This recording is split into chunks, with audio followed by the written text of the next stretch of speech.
চুলা অন করে দেব, কড়াই বসিয়ে দেব, তেল দিয়ে দিব, মাছে নুন হলুদ মেখে নিয়েছি দিয়ে দিব,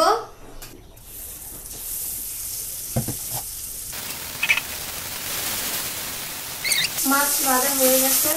এই তেলে সামান্য একটু পানি দিয়ে দিব,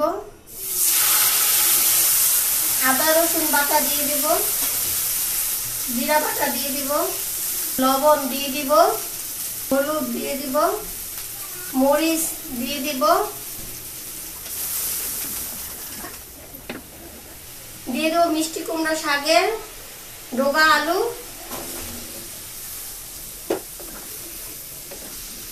ভালো করে নেড়ে মিশিয়ে নিব, ঢাকনা দিয়ে ঢেকে দিব 10 মিনিটের জন্য।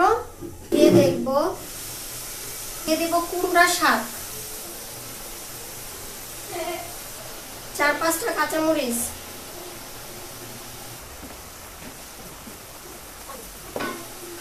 ঢেকে রাখবো আবার 5 মিনিটের জন্য।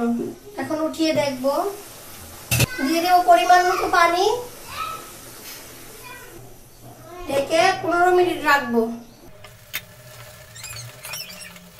হয়ে গেছে শাকের ঝোল। এখন মাছগুলো দিয়ে দিব,